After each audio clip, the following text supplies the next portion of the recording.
Ohrozené živočíšne druhy i rastliny, výruby lesov, úrodné polia premenené na priemyselné zóny.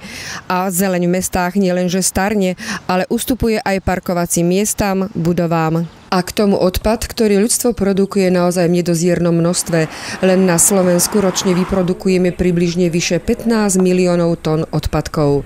Krehká planéta Zem, atakovaná ľudstvom, má dnes svoj sviatok, Deň Zeme. A Zem to je aj tento kúsok sveta, naše mesto. Jeho budovatelia sa ešte do 60. rokov pridržali Baťovej predstavy továreň a mesto v záhradách. Nielen väčšinu námestia zaberal mestský park, ale aj ostatná zástavba bola voľne rozložená v zelení. Ako je to dnes v Partizánskom? Zachovalo si ráz záhradného mesta? Pýtali sme sa v jeho uliciach. Myslím, že to je stále také rovnaké. Nejak sa to... je stále tá zeleň, tu myslím, že sa tu rozširuje.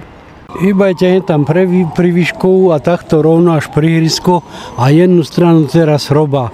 To bola všetko zelen podľa tých slobodární. To bola všetko zelenia, či tam roba chodník.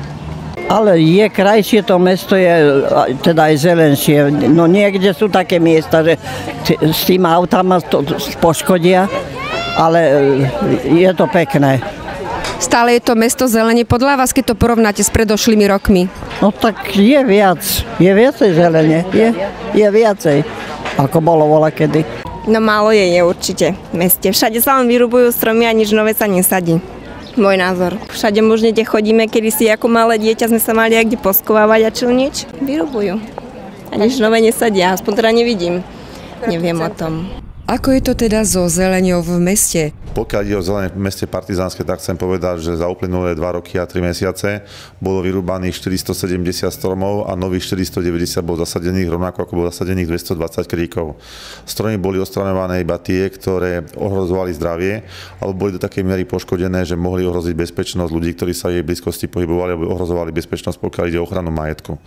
Pokiaľ ide o vysadbu kríkov, tá bola realizovaná všade tam, kde boli stromy odstranené, pretože determinovali rozvodné siete. Park na Hrnčírikovej ulici môžeme nazvať aj akýmisi zelenými plúcami mesta.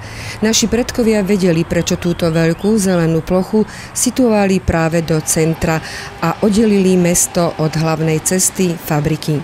Pokiaľ ide o park Hrnčírikova, tu chcem zdôrazniť, že mesto Partizánske začalo jeho revitalizáciu tým, že odstránilo kríky, ktoré boli vlastne náletovými drevinami, ktoré neboli tam ani pôvodne pred niekoľkými desaťročiami nasadené, pričom tieto kríky boli prechodným bydliskom pre bezdomovcov najmä počas jarných, letných a jesenných mesiacov. A zároveň tam, kde boli kríky z titulu náletových drevín, bude zabezpečená nová výsadba stromov, zároveň budú obnovené chodníky, ktoré budú pieskové a budú osadené aj nové lavičky. Navyše na budúci rok by sme chceli tento park premenovať na park Milana Rastislava Štefánika a v blízkosti detského ihriska vybudovať petangové ihrisko. Život bez zelene, zvlášť v mestách, hrozivá predstava. Zeleň v mestách určite treba veľa zelene vzrastlej, ale treba ju vysadzať fakt, že rozumne. Preto každé mesto by malo mať nejakú koncepciu, ucelený nejaký ten projekt, nejaký generál zelene a podobne, aby sa sadilo s rozumom a aby ten architekt alebo proste ľudia, ktorí to sadia, aby mysleli na to, že ten strom sa nežije iba 5 rokov, ale že žije 100 rokov trebárs, hej. Pondelok 22. apríla je Deň Zeme. Čo môže taký jednotlivec človek urobiť pre matičku Zem? Minimálne by si mohli by ísť aspoň von, sa prejsť a pozrieť, kde žijú a poupratovať aspoň okolo svojho domu, bytu alebo okolo rieky. Je tam čo upratovať.